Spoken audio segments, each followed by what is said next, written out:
Hello and welcome to Agents of Nonprofit. My name is Alexander Lapa, and I'm here to speak with everyday superheroes helping nonprofits. Joining me today is Matthew Stafford to talk about websites. Matt, welcome to the show. Well, thanks for having me. Looking forward to the conversation. So, websites, we're here today in 2025, mid 2025. And I guess the first question I would love to ask you is, are websites still relevant today? I would say yes. We have a couple of different types of people that we deal with.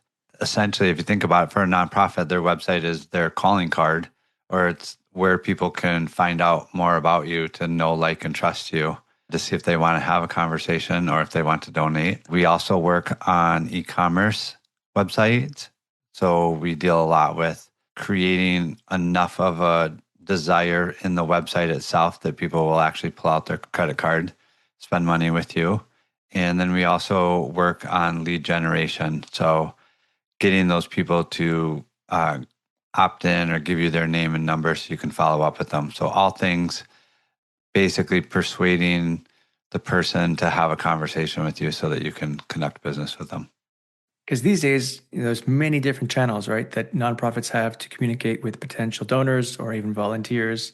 There's a social media would be obviously the big one, Instagram, LinkedIn, X, it used to be Twitter. So, I mean, what role does the website play in the sense of in the realm of the nonprofit world? Is it really just like, here's your point, a calling card, or at least initial ideas? Like, what would be if you were to if a website was built poorly or not even built at all? Let's say it's a brand new nonprofit. What would be the key elements that you would want to make sure that are there to be able to communicate effectively and distinguish it from all those other social media channels? Yeah, I believe that the other channels drive people to your website. I think your website is what creates the credibility. If you don't have a website or you haven't invested in a website, I don't know that people are going to feel the same level of security donating to something that's online that has no presence anywhere else, because so many people have been ripped off in the online world in the last, 10, 15 years. So social media driving users toward your website, and the website is really the one that builds credibility. Yeah, it gives you enough real estate for them to get to know, like, and trust you, which is important, before people are going to spend money or even share their intimate information, which their phone number and email to me is, their personal information. I know for social media, of course, there's much more of a conversation happening, right? The donor or the volunteer can communicate and post something on their social media. The nonprofit can respond back, and there's a conversation that happens, a public conversation that happens. Yeah. This typically doesn't happen on a website. So I guess I mean, there must be an advantage to that. Like, if it's only read only, or there's minimal interaction between the visitor and the website, what things would be beneficial to make sure that are there to create that kind of the story that they want or the credibility that they are trying to achieve. Yeah, I think big deal is testimonials. People psychologically don't want to feel like they're the first one. And so them knowing that other people have performed the action that you're asking them to, and that they were happy with it. So those testimonials matter. And we also believe that you push even the ones that are less than stellar, that you handled, because nobody expects you to be perfect, but they do expect you to handle the issues. And so they want to see how you do that. And we have data to support that 2-star reviews are the most clicked on, and they are also the highest converting. So if you answer the question, or you answer and take care of the client, people don't see the bad review as a problem, because they know that you're willing to handle it. It's when they see reviews that have zero response to them, they're like, oh yeah, if I have an issue, there's nobody to get a hold of, or they're not going to do anything about it. That's what's going to scare them away, not the fact that you're not perfect. I actually have personal experience in that because I do the same thing on my Amazon.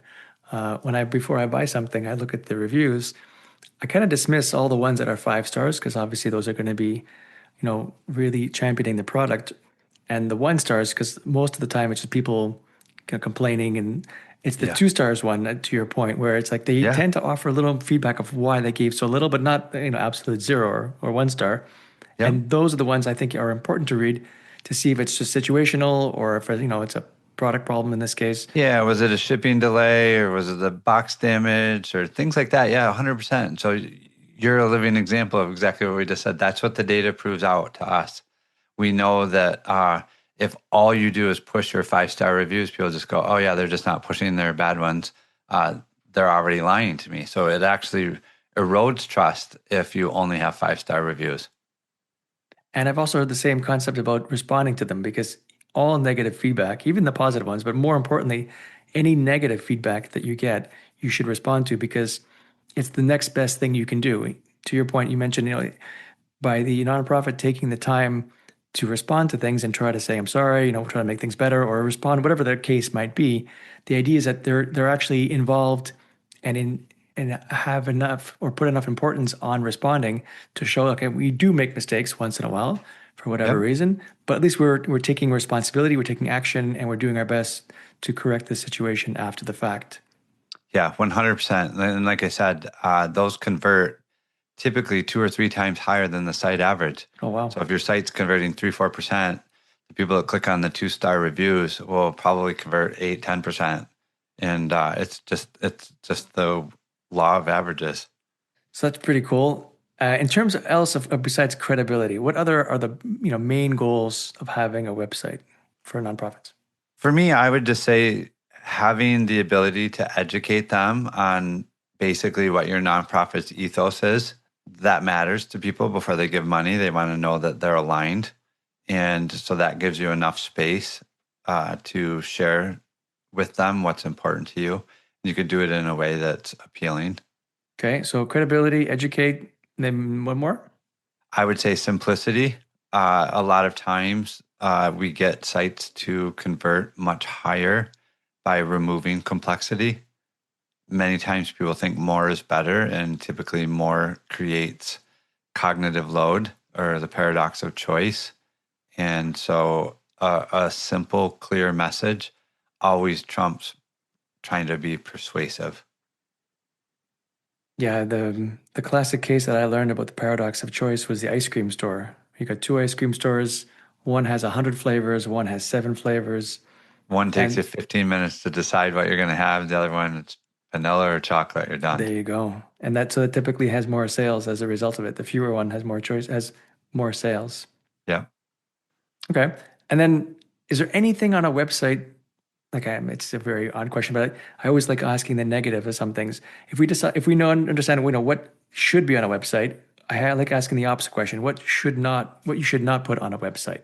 I think that websites are contextual. So that really matters to who your demographic is and what is required in order for them to create that connection with you. One thing that I will say is we call it the hierarchy of focus. You need to make sure that whatever the next most important action that you want them to take stands out. So it shouldn't be blended in and they shouldn't have to figure it out. It uh, uh, essentially like if you're using a button or an opt-in, we say that if your theme is black and yellow, those are your company colors, your button shouldn't be black or yellow because it blends in with the rest of the site.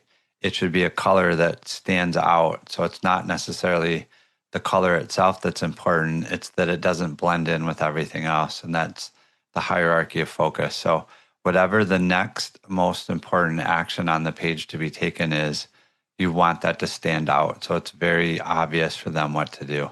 Yeah, this leads into the conversation of UX, user experience, because that's exactly right. Any call to action button, which is what you're speaking of, definitely needs to stand out. And I like the fact that you made it clear that it's not just the color itself, it's the relative color that makes a difference.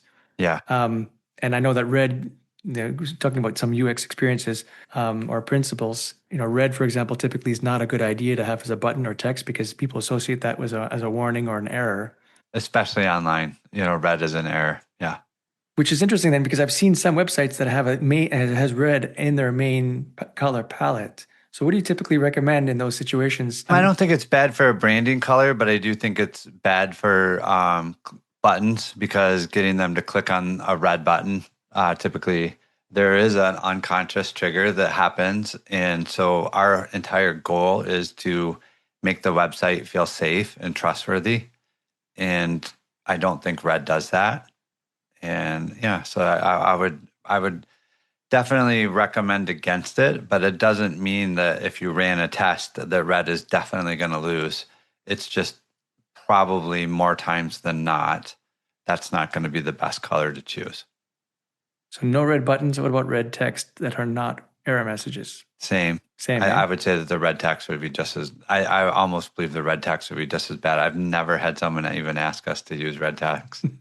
I'm thinking in terms of links. You have a link, and Yeah, it's definitely not for a link. Yeah, it's pretty standard. So we use the word prototypical, and Google actually even grades your site based on how prototypical it is and gives you organic traffic based off of that. And so it's pretty prototypical that a link is blue. And so using blue links, people automatically know what that means and they click them. So Google sees that as a positive sign. Oh, they landed on this page and they took an action. They didn't just leave. Mhm. So having the more things that you have that are prototypical matters over in the bigger scheme of things for your website. I definitely want to talk about SEO shortly, but before we get there, so hierarchy of focus, no red buttons, no red links. Obviously, having some kind of theme and design. The don't make me think is another UX principle, keeping things simple so the user or the visitor rather, knows what to do next or what is possible next. Any other things that you find typical as an error that you need to correct as you jump in and optimize a website? Yeah, I would say two things that are pretty typical. One is a lot of people have large walls of text. People don't want to read everything in order to find what they're looking for. So having bullet points and making it browsable so that they can find the things that are relevant to them and then read them rather than having to search through big paragraphs of text. So no walls of text, and then the quality of your images matter. Have not who your demographic is in your audience on your website. You want who they aspire to be. So they Mm, don't, if they're average 50-year-olds and they're married, you don't want to show them 50-year-old married couples. You really want to show them 40-year-old married couples because that's how they see themselves. They see themselves as a 40-year-old married couple, not a 50-year-old. And so they'll actually look at it and think like, oh, this isn't for me because that's not how they see themselves.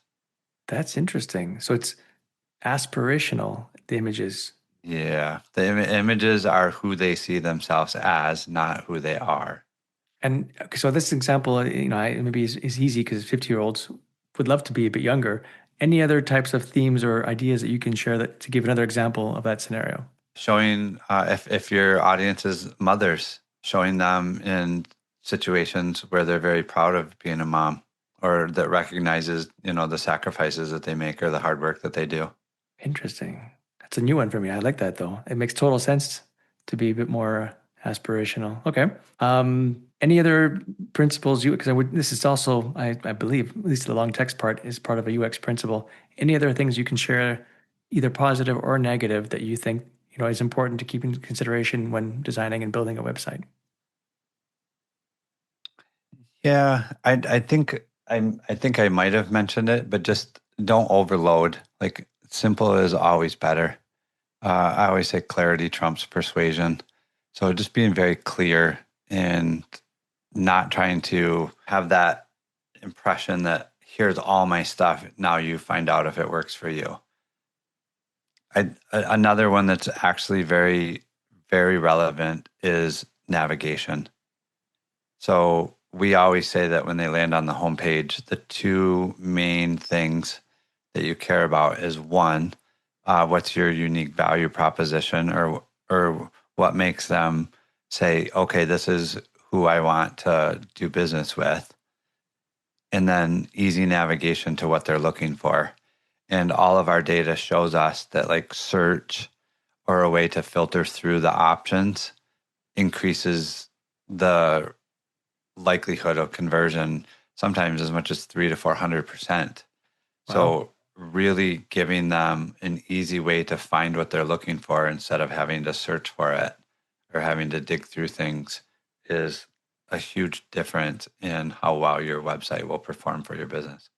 I heard somewhere when I was doing my UX training that search is a last resort. If they can't find what they're looking for, either by navigating or browsing, then they go to search. They don't go typically to search as a first step. Would you agree? Yeah, we want them to. We try to get them to do that. So we have sites that their search traffic is as much as 8% of their total volume, and it's 30 to 35% of their revenue. Typically, the people who use the search bar will convert twice as high as the site average, and they'll spend almost double. So Interesting. So what you're saying the opposite. You're saying search is Yeah, actually more important. 100%. We used to even say that search wasn't important if you only had 3 or 4 products. But what we found is a lot of the websites that we've worked on only had 3 or 4 products. And what people type in there is they type in their problem that they're looking to solve.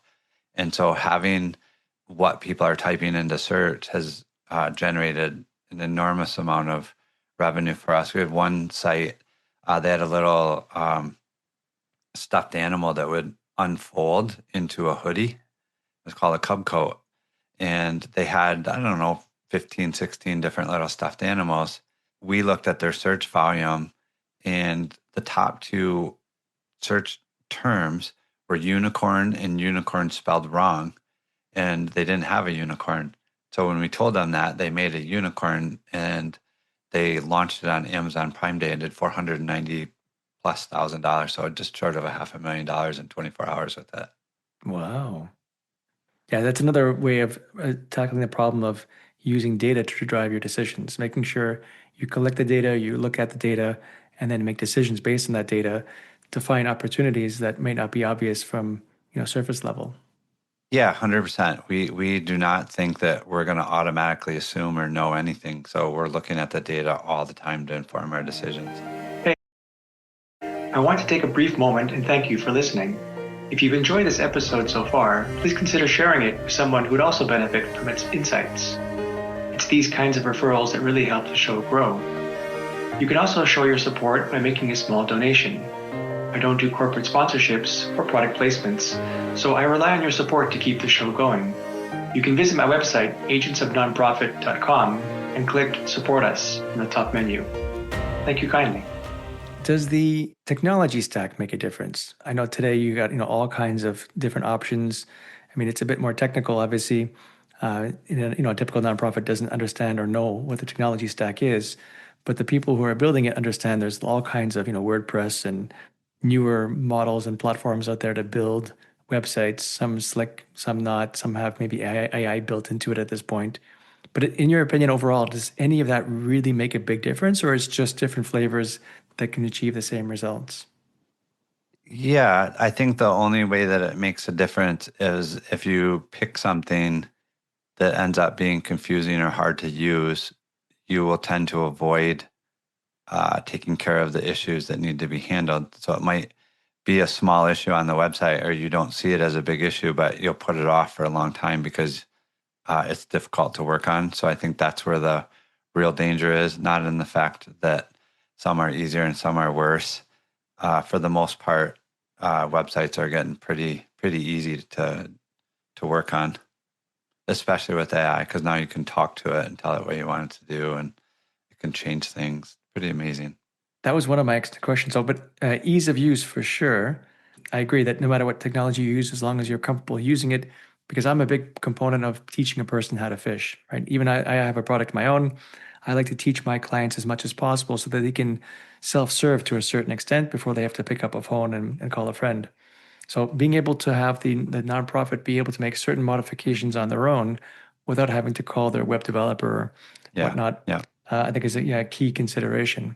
And AI. So um, in this day and age, because AI can actually build websites these days from scratch using HTML, and I don't even know if they can use, I haven't tried at least personally to use like a WordPress or something like that, but AI is getting pretty good at building and developing and coding.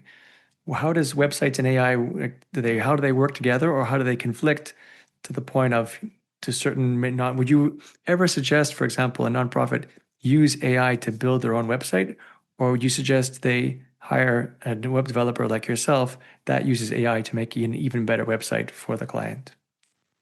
It depends on their skill set. If they're very creative and they know exactly what it looks like or what they want it to look like and how they want it to function, I believe that people can build their own website now and use AI to do it. I'm in the digital marketing space, so I see a lot of them that are doing a really good job. There's also some very cool out of the box solutions that we have seen that do very well. So it really matters to the comfort level of the business owner. But I have zero issue at all thinking that AI will probably build 90% of the websites out there in the next, 12 months to 24 months. At the speed that it's going at, people will be able to go, oh, no, I wanted to do this. No, I wanted to do that. And it will code it right in front of them and then host it. It's really awesome. That's pretty cool. But to your defense, then, a lot of, I have the impression at least, a lot of organizations don't really know what they want. And they kind of need the hand holding with someone like yourself to say, well, we're not quite sure we want to invoke this kind of feeling or that kind of feeling. Do you believe AI is at that point or will be at that point shortly where they can even have that kind of conversation and AI can give them proper feedback? Or do you still believe there's a human element that's needed to say, great, because you're looking for this, here's what I recommend, and then maybe have AI built it, but at least there's that human factor that validates and gives direction to the AI as opposed to going directly to the AI and having them figure it out. Yeah, I do believe that. I think that that's what's going to differentiate a okay website from a really good one. Them not understanding the psychological triggers, and a lot of times, we always say function over form, Mm. and you tend to see the site owners that build their own site put way more into the form over the function, and so they care about the colors and the buttons and all these other things, and the website doesn't really convert very high at all because it misses all of the psychological reasons why we browse and what we do. And so there's really a lot, I believe that there's way more psychologically going on than just the visual. And that's why when you talk to people or when you talk to them face to face, you can convert 50, 60%, and websites on average convert 2 or 3%. It tells you that there's a disconnect, and the sites that convert very high take into account all of the different principles that you try to have in an actual conversation, because really your website is your conversation with that client before they get a hold of you. And I would use analogy of a DIY, like you said, to a contractor, right? You can do certain renovations in your home by yourself, but sometimes you want to hire a contractor to make sure it's done right. And the DIY sometimes can look pretty good, but Yeah. you are hiring someone who is specialized, who's been doing this for a long time, and most likely will do a better job. So all things being equal, sure, there are some things you can do yourself, like obviously changing a light bulb or maybe some slight Yeah, they plastering. have a skill set. They've developed mastery by doing Right, it over and over and over, where you're doing it once. exactly. So let's combine then the UX part with the SEO that I mentioned earlier, because I know these days it's very popular now when I do Google searches that the first response above anything else that appears is now AI. And that kind of takes away the traffic from all these websites because the AI sometimes will answer the question without me having to click in on any other website to find my answer. So in the world of AI and in the world of AI, how important is SEO? That is to say, when you type in certain terms, that the website appears toward the top or there's certain information that appears from the website on top of the search results. I believe that it's becoming critical. The people that get a response or get a mention in the AI responses, those are converting between 60 and 80%, which is unheard of from Google. And one is because it's providing a tailored answer to you. And so people automatically trust the response, where Google is offering you, a whole bunch of options, and then you're required to go figure out if it's actually even what you're looking for. So yeah, it's actually called AEO instead of SEO. And if you look into it, you'll see that things are very quickly pivoting to it. I think Google's already lost a little over 25% of their traffic in the last 24 months to the LLMs and people using them as a search engine now instead of Google. So AEO, I imagine that's artificial. I forgot to get the optimization. I forget, what's the E again? Yeah, So engine, yeah, artificial engine. engine optimization. Is that what the Yep, acronym? yep. Interesting. People tend to, at least I do, understand what SEO, how to become better in SEO, that there's certain tricks into the trade that comes with experience. Yes, that changes over time, but the mechanisms of getting higher up on the food chain from on this Google search results is relatively well known. Because this is the first time I've heard of AEO, how do you get better? How do you get those? How do you become a personal result on an AI? Yeah, so we're working on it, and it's working. I have had two people in the last week tell me that the language model actually recommended us, which was really cool. So our content has been scraped by them, and they use it as an authority. Hmm.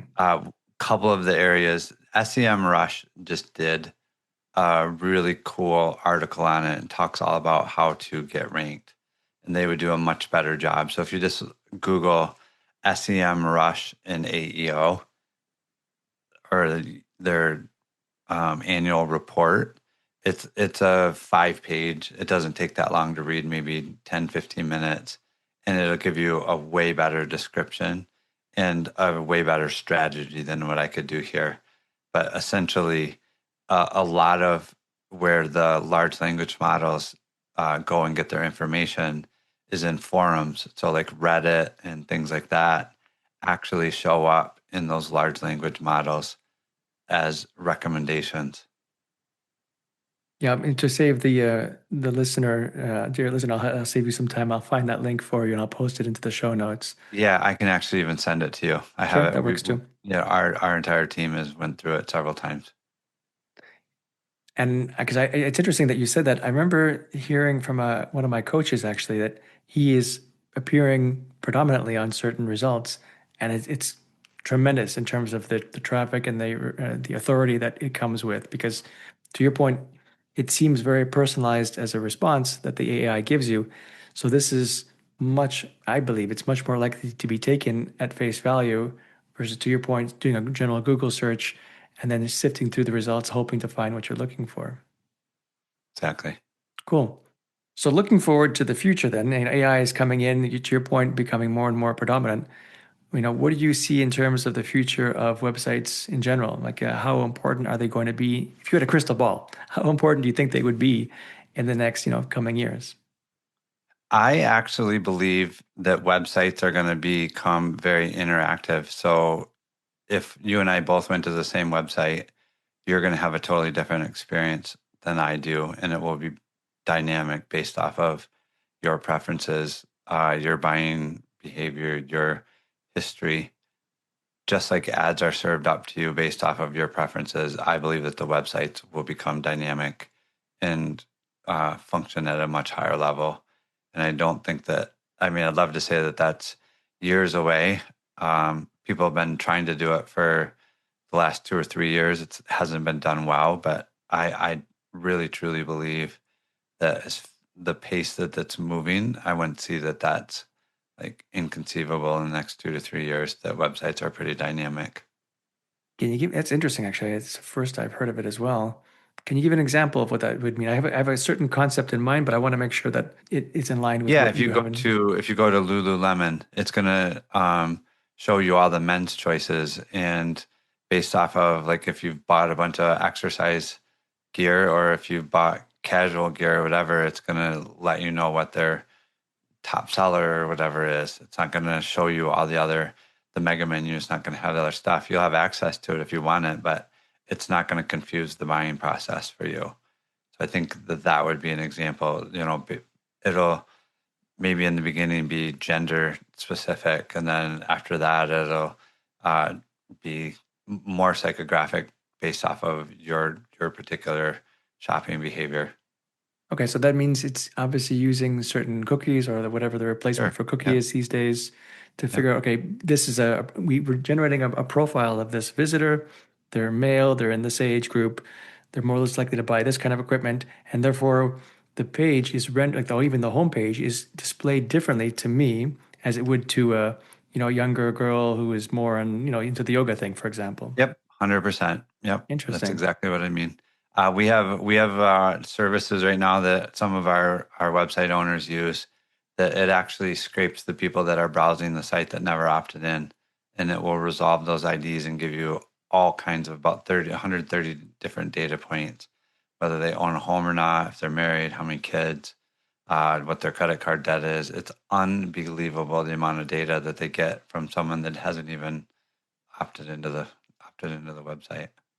So that I'm really curious to know the question then is on the other side of things, as a visitor, right? If you wanted to maintain it, is it possible in 2025 and beyond to maintain a certain level of anonymity? Like, are we are just walking data points that no matter what we I do or believe we are. I yeah? think there's very few people who have been able to maintain a certain level of sovereignty. And the reason why I say that is because every single thing that you type anything into is collecting data. And after a while, unless you're living under a rock, you will have entered your information in plenty of places.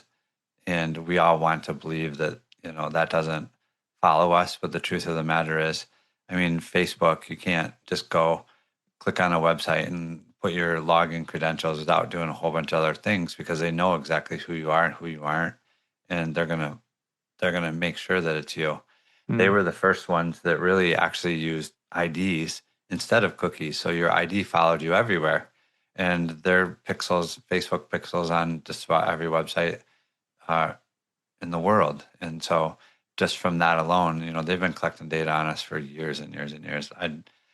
We all want to think that, they don't know everything, but I'm beyond that point. I've seen too many really scary softwares that show me that it's pretty obvious that um, the data is being collected, whether we. I know that there are some people who, for example, they don't want to be at the product, right? The classic stance is with Apple, you're buying a product. With Google, you are the product. And so there's certain people who decide to purchase things from Apple more than Google, for example, or use Apple products more than Google products for that reason. I'm curious to know your opinion. I don't believe it's possible to get away from Google. Like maybe there's a marginal amount of data they will have or lack because you are not using Gmail, for example, and using another email address. But I find it hard to believe, given what you mentioned now, that you could be so anonymous to Google that they don't know really much about you. Would you say that's true Uh, or yeah, I don't believe it can be right? anonymous to Google. I think Google will win 90% of these data wars that are going on right now because they've been collecting so much data for so long. It's scary what they have. And we've seen the backside of, where people are able to create softwares that use the data and what they can do with it. And yeah, I don't think privacy actually exists anymore, to be honest. Leaning into the superhero theme, I'm curious if you had a magic wand or a superpower to be able to change something in the web space area, what would it be? I would get rid of the people that think that their business can interact without engaging with their customer because I think that's why online converts so little is because people have been very lazy about using their website as a communication tool.